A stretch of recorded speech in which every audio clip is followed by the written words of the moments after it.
Prime debate का वक्त हुआ है। नमस्कार, मैं रविंद्र सिंह आपके साथ और आज का मुद्दा है प्राइम डिबेट का मोदी का ध्यान, विपक्ष परेशान। लोकसभा चुनाव 2024 के 7वें और आखिरी फेज का चुनाव प्रचार थमने के बाद प्रधानमंत्री नरेंद्र मोदी आध्यात्मिक यात्रा के लिए कन्याकुमारी में विवेकानंद रॉक मेमोरियल में 1 जून तक मेडिटेशन करेंगे, ध्यान लगाएंगे। कन्याकुमारी में स्थित इस शिला पर कभी स्वामी विवेकानंद ने ध्यान लगाया था और वहां पीएम मोदी मेडिटेशन करेंगे। इसके पहले मोदी ने भगवती अम्मान मंदिर में दर्शन किए, पूजा अर्चना की। मोदी के ध्यान पर विपक्ष ने आपत्ति जताई है। कांग्रेस ने चुनाव आयोग से इसकी बाकायदा शिकायत भी की है। वहीं कई विपक्षी नेताओं ने आलोचना की है इसकी।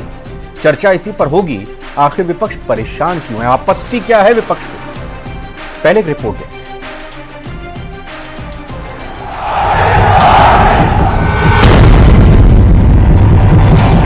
आखिरी चरण का प्रचार थमा, 1 जून को वोटिंग।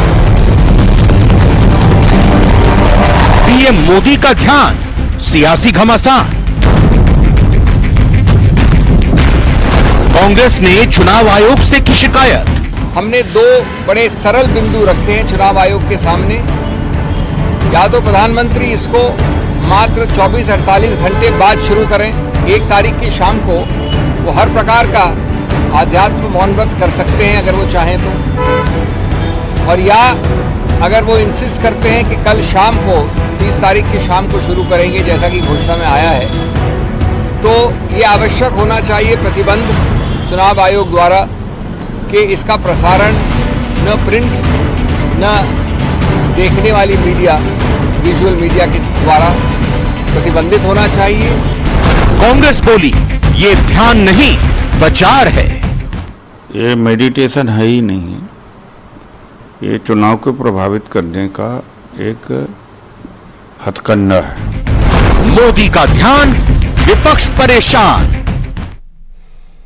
2 खास मेहमान जुड़े हैं, एक एक करके उनका स्वागत करते हैं। उसके बाद हमारे साथ और 2 मेहमान जुड़ेंगे, उनको भी हम शामिल करेंगे चर्चा में। अभी फिलहाल आशीष चतुर्वेदी जी, बीजेपी के प्रवक्ता, हमारे साथ जुड़ चुके हैं। आशीष जी, आपका स्वागत है। और डॉक्टर मिथिलेश जैमिनी जी, वरिष्ठ पत्रकार, हमारे साथ जुड़ चुके हैं। कांग्रेस के साथी हमारे साथ जब जुड़ेंगे तो तब हम प्रवक्ताओं से सवाल लेने की शुरुआत करेंगे। लेकिन डॉक्टर मिथिलेश जैमिनी, पहले आपसे सवाल लेता हूं। बताइए जरा कि आखिर ध्यान लगाना, मेडिटेशन करना किस तरह से चुनावों को प्रभावित करने वाला हो सकता है। चुनाव नहीं, ये चुनाव में ध्यान नहीं बल्कि प्रचार है। कांग्रेस के इस आरोप में कितना दम है? संविधान है, आर्टिकल 20 में धार्मिक स्वतंत्रता का अधिकार दिया हुआ है।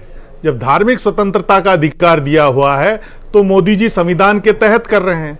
इसमें कोई, पिछली बार भी वो गए थे केदारनाथ और अब वो वहां जा रहे हैं 131 साल बाद। एक दूसरा नरेंद्र जा रहा है। आज से 131 साल पहले इसी शिला पर नरेंद्र के नाम से विवेकानंद जी गए थे। तो अब इसमें क्या आपत्ति है, मुझे समझ से बाहर है। रायबरेली में जब राहुल गांधी जी ने नामांकन दाखिल किया, उसके पहले हवन किया। सोनिया गांधी हवन करती थी, इंदिरा जी हवन करते हैं, तो उनका भी तो करते हैं, तो उससे कौन सा प्रचार नहीं होता। तो अगर मोदी जी अगर वहां जा रहे हैं प्रधानमंत्री के रूप में और ध्यान लगा रहे हैं, तो जब आप ये इंडी गठबंधन ये मान के बैठा हुआ है कि राज उनका आ रहा है, तो उनके ध्यान लगाने से परेशान क्यों है? ये भी एक आम आदमी के जहन में जवाब है। और नरेंद्र मोदी का सुबह 4 बजे उठना, नींबू पानी पीना, उसके बाद योगा प्राणायाम करना, ये सबको पता है। और जो राजनेता हैं उनकी दिनचर्या क्या है, उनके बारे में भी एक अहम सवाल है कि वो बताएं। नरेंद्र मोदी अगर 22 जनवरी को जिस अंदाज में भूखे रहकर करते हैं, पूजा पाठ करते हैं राम मंदिर की, तो ये एक उनकी धार्मिक आस्था का मुद्दा है। और भारत में धार्मिक स्वतंत्रता हर व्यक्ति को है। तो नरेंद्र मोदी उसी कदम पर चले हुए हैं जो 131 साल पहले जो किया गया था। चुनाव आचार संहिता में क्या कहीं कोई, मिथिलेश जी, इस तरह का कोई गाइडलाइन है, कोई दिशा निर्देश है कि आप चुनाव प्रचार खत्म होने के बाद ध्यान नहीं लगा सकते? देखिए, ये किसी भी हिंदुस्तान की किसी भी किताब में नहीं लिखा हुआ है कि आप पूजा पाठ नहीं कर सकते। चुनाव तो आचार संहिता के हिसाब से हो रहे हैं, चुनाव आयोग ने बनाए। आचार संहिता मना थोड़ी करती है निजी धार्मिक पूजा को, क्या जो अजान लगाते हैं, जो सड़कों पर नमाज अदा करते हैं, उसका कभी विरोध होता है? तो ये तो एक किसी भी व्यक्ति की निजी स्वतंत्रता का मुद्दा है। इसमें को आचार संहिता से जोड़ना, इसको चुनाव आयोग से जोड़ना मेरे हिसाब से न्याय संगत कतई नहीं है, क्योंकि कोई भी व्यक्ति किसी भी अंदाज में अपने इष्ट को पूजा कर सकता है। यह भारत का संविधान, डॉक्टर BR अम्बेडकर ने जो संविधान बनाया है, उसमें हिंदुस्तान के 140 करोड़ लोगों को आजादी। राजेंद्र आर्य साहब कैसे चुनाव प्रभावित होगा? अगर जो आदमी मौन है, ध्यान लगा के बैठा है, उससे कैसे चुनाव प्रभावित होगा? न अपनी जुबान खोल रहा है, वो ईश्वरीय तत्व को ढूंढ रहा है, तो उसमें कैसे चुनाव प्रभावित होगा? ये बड़ा मुद्दा है। राजेंद्र आर्य जी, आप बड़े फिट हैं, बड़े तंदुरुस्त हैं। अगर मैं निजी तौर पर आपसे पूछूं, एक्सरसाइज करते हैं, योगा करते हैं, मेडिटेशन करते हैं, क्या राज है आपकी इस एक्टिवनेस का? मेरी फिटनेस का राज वही है जो एक्सरसाइज करता हूं, वर्जिश करता हूं, लेकिन मैं कैमरे के सामने नहीं करता हूं। ओके। मैं ना ही कोई 1000 मतलब 700-800 कैमरामैनों को ले जाके प्रचार करता हूं। आप प्रधानमंत्री बनेंगे तो अपने आप मीडिया के कैमरे आ जाएंगे आपके पास? नहीं, ऐसा नहीं है। सुनिए, आपको अगर आप बहुत बड़ा चैनल है, देश का सबसे नंबर 1 चैनल है, तो मेरे ख्याल से आपको बेसिक चीजें भी पता होनी चाहिए और उन चीजों को हमें फॉलो करना चाहिए। जब देश में चुनाव की घोषणा हुई थी, आम चुनाव 2024 के लोकसभा के चुनाव की, तब मुख्य चुनाव आयुक्त ने प्रेस कॉन्फ्रेंस करके कहा था कि आदर्श आचार संहिता का पालन सुनिश्चित किया जाएगा, लेवल प्लेइंग फील्ड सुनिश्चित किया जाएगा। बिल्कुल कहा था। अब आप मुझे एक बात बताइए, मोदी जी देश के प्रधानमंत्री हैं और 7वें चरण का मतदान 1 तारीख को होने वाला है, जिसमें वो खुद भी कैंडिडेट हैं। अब मैं आपको एक बात बताना चाहता हूं कि प्रधानमंत्री जी गए, हम कहते हैं प्रधानमंत्री जी कुछ भी करें और देश का कोई भी नागरिक कुछ भी करे, लेकिन वो कोई भी नहीं है, वो देश के प्रधानमंत्री प्रथम पुरुष है, मतलब राष्ट्रपति के बाद उनका नंबर है। ठीक है, अब आप मुझे बताइए, 7वें चरण का चुनाव 1 तारीख को होने वाला है और वो 1 तारीख की शाम तक वहां पे ध्यान अर्चना करेंगे और लगातार मीडिया के अंदर वो प्रचार करेंगे, तो वो प्रचार में बने रहना चाहते हैं। नहीं, मतलब समझा नहीं मैं भाई। ध्यान अगर वो कर रहे हैं, ध्यान करने वो गए, आज कन्याकुमारी मीडिया ने उसको दिखाया, उसके बाद लगातार थोड़ी मीडिया के कैमरे वहां पर रहेंगे, उनके ध्यान लगातार मीडिया दिखा रहा है ना, वो तस्वीरें मीडिया लगातार दिखा रहा है। हम और आप यहां पे बैठ के डिबेट कर रहे हैं, ये भी उसी का पार्ट है। अच्छा, आज मैं आपको कहना चाहता हूं, हमने चुनाव आयोग को यही तो कहा ना कि भाई आप जो ये इनका व्यक्तिगत कार्यक्रम है, जो भी है, ये इनकी आस्था एक व्यक्तिगत है, तो आप उस आस्था को जो इलेक्ट्रॉनिक मीडिया है या जो प्रिंट मीडिया, उसको प्रसारित ना। क्या कहा चुनाव आयोग ने? आपने, क्योंकि 30 तारीख अब हो गई है शाम, अब आपने तो कहा था 1 जून के बाद करें। क्या कहा चुनाव आयोग ने?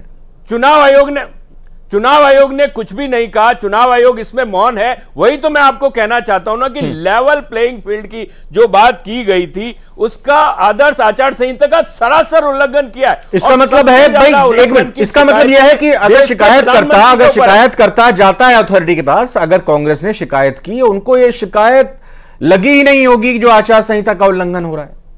इसका मतलब यही हुआ? कैसे नहीं या फिर आप चुनाव आयोग पर भरोसा नहीं कर रहे हैं? मैं आपको सिर्फ एक बात कहता हूं, जैसे ही हमारे यहां आदर्श आचार संहिता लगती है, तो वहां पे जितने भी हमारे स्टैच्यू हैं, जितने भी हमारे प्रचार हैं, उनके ऊपर लाल रंग पोत दिया जाता है।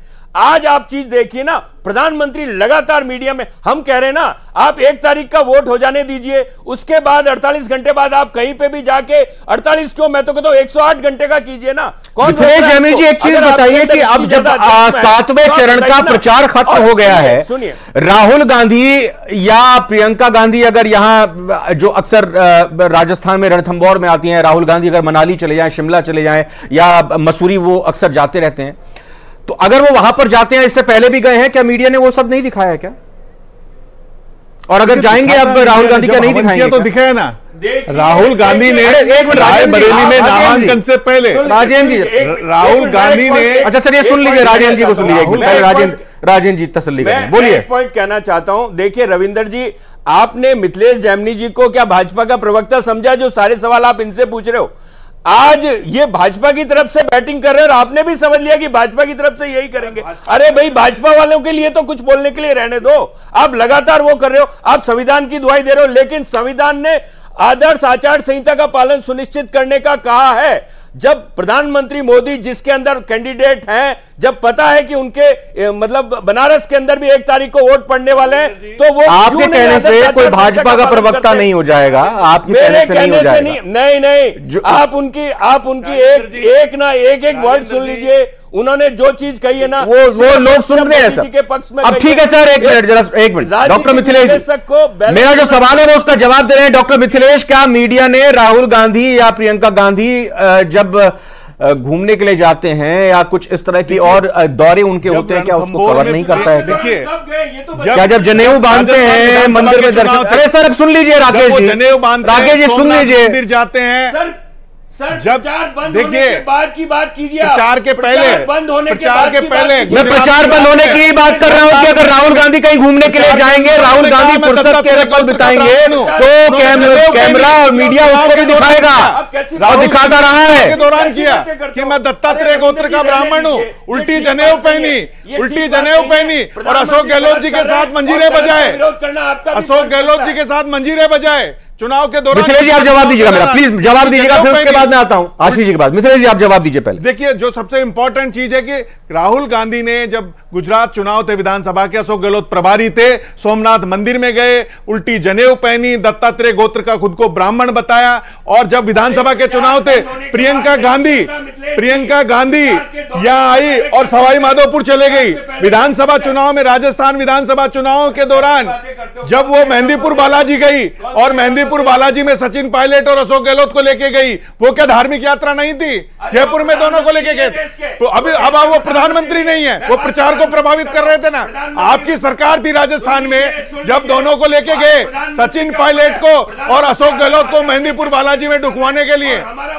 वो आशीष चतुर्वेदी जी मैं आपके पास आते हुए सवाल करना चाहता हूं कि आखिर क्या बीजेपी को यह लग रहा है कि वो कांग्रेस से जो प्रचार हुआ, जो चुनावी रैलियां हुई, उसमें इतना समर्थन नहीं जुटा पाएंगे कि वो इस तरह से ध्यान का एक तीर चलकर लोगों का ध्यान अपनी तरफ, वोटरों का ध्यान अपनी तरफ आकृष्ट कर सकें? क्या ये इस वजह से ये एक स्ट्रेटजी का हिस्सा है? रविंद्र जी मैं यहाँ पे 3-4 पॉइंट्स कहना चाहता हूँ one by one.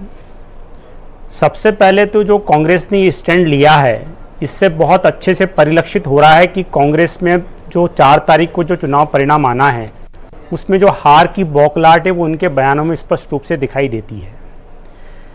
Modi ji का जो जीवन का मंत्र है, वो बार बार कहते हैं कि उनकी माता जी ने जो उनको कहा था कि काम करो बुद्धि से, जीवन जियो शुद्धि से, और जो सनातन विचारधारा है उसके अनुसार उनका दैनिक आचरण रहता है। और कांग्रेस को लगभग उनके सब आचरणों से ऑब्जेक्शन रहता है। अगर Modi ji as a prime minister जाते हैं, मंदिरों में जाते हैं, उससे भी कांग्रेस को ऑब्जेक्शन रहता है। कांग्रेस के लोग क्या हैं रविंद्र जी, चुनावी धार्मिक आवरण ओढ़ते हैं। ये चुनावों के समय में ही गुरुद्वारा में दिखेंगे आपको, ये चुनावों के समय में आपको मंदिरों में दिखेंगे, और चुनावों के समय में मस्जिद और चर्च में दिखेंगे, क्योंकि इनकी जीवन पद्धति में वो धार्मिक आचरण है ही नहीं। मोदी जी जिस तरह से जीवन जीते हैं, जिस तरह से वो लगातार, आप देखिए 2014 से जब से देश के प्रधानमंत्री बने हैं, जिस तरह से आशीष जी मेरा मुद्दे पर आइए और मुझे सवाल का जवाब दीजिए कि चुनाव प्रचार की तारीख से 2 दिन पहले यह खबर बाहर आना कि प्रधानमंत्री नरेंद्र मोदी ध्यान लगाने के लिए जाएंगे, ये बिहार के एक नेता की तरफ से कहा गया कि ये मार्केटिंग है। भाई इसकी जरूरत क्यों पड़ी? नहीं, देखिए विपक्ष कुछ भी कहे रविंद्र जी, विपक्ष कुछ भी कहे, आप भी बहुत वरिष्ठ पत्रकार हैं, मिथिलेश जैमिनी जी भी यहाँ पे बहुत बैठे हुए हैं और बरसों से पत्रकारिता कर रहे हैं, बरसों चीजों को देख रहे हैं। मुझे आप ये बताइए, कांग्रेस पहले तो ये स्पष्ट करे कि मोदी जी का ये जो आचरण है वो किस तरह से आदर्श आचार संहिता का उल्लंघन है, ये बताए पहले तो, कि क्या किसी को अपनी इतनी भी स्वतंत्रता नहीं है कि वो जाए। भाई चुनावी थकान हुई है उनको, निश्चित रूप से आप देखिए मोदी जी देश के वो नेता हैं जिन्होंने पूरे देश में सर्वाधिक रैलियां की है, सर्वाधिक प्रचार किया है। अगर वो जाकर के किसी स्थान पर बैठ करके ध्यान लगाना चाहते हैं तो इससे आचार संहिता का उल्लंघन कैसे हो रहा है, चुनाव कैसे प्रभावित हो रहा है। देखिए रविंद्र जी, मोदी जी वाराणसी से चुनाव लड़ रहे हैं, 1 तारीख को वहां पे चुनाव है, वोटिंग है, वो एज ए कैंडिडेट वहां पे डोर टू डोर भी जा सकते थे। अगर वो डोर टू डोर जाते तो आप मान के चलिए पूरा मीडिया उनको दिखाता, कौन रोकता मुझे बताइए आप। जो व्यक्ति मौन है, बताइए वो कहां प्रचार कर रहा है, बताइए आप। मतलब मुझे तो ये मानसिक दिवालियापन की हाइट लग रही है। राजेंद्र आर्य जी जवाब दे दीजिए इसका, कांग्रेस इसका विरोध आप कर रही है। इंतजार कर रहे थे बीजेपी के प्रवक्ता के जवाब का।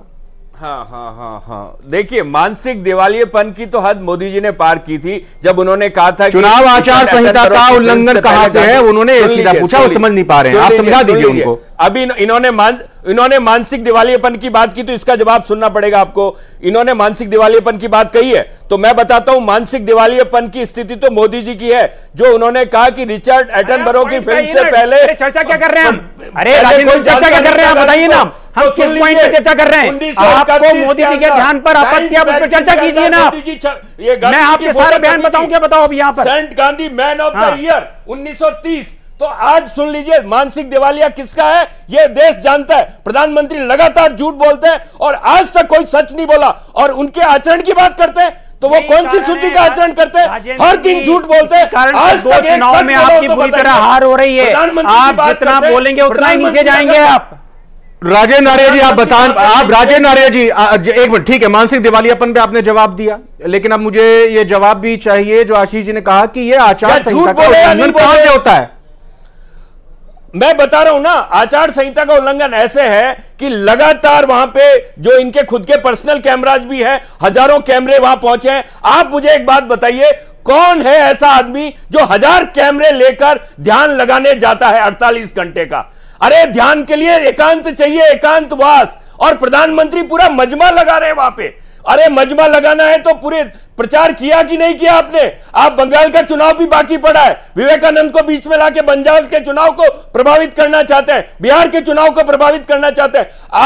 आपकी नीति पे हमेशा से खोट था, नियत पे हमेशा से खोट था, और लगातार हम इस बात को कह रहे हैं। हम चुनाव आयोग से यही तो मांग कर रहे हैं ना कि आप इनको कहिए 4 के बाद जितने दिन का ध्यान लगाना लगा लीजिए, मौन व्रत करना कर लीजिए, लेकिन कृपा करके चुनाव के दौरान ये हथकंडे। डॉक्टर राकेश गोयल राजनीतिक विश्लेषक भी हमारे साथ जुड़ चुके हैं। डॉक्टर राकेश गोयल, विवेकानंद के नाम पे पंजाब बिहार के चुनाव को प्रभावित करने का ये एक तरीका है, और ये भी सवाल उठाया गया यहां। अगर हम आशीष जी की बात करें तो उन्होंने कहा कि प्रधानमंत्री चाहते तो door to door campaign Banaras में कर लेते, कौन रोकता उनको, और मीडिया के कैमरे वहां पर उनके पीछे जाते।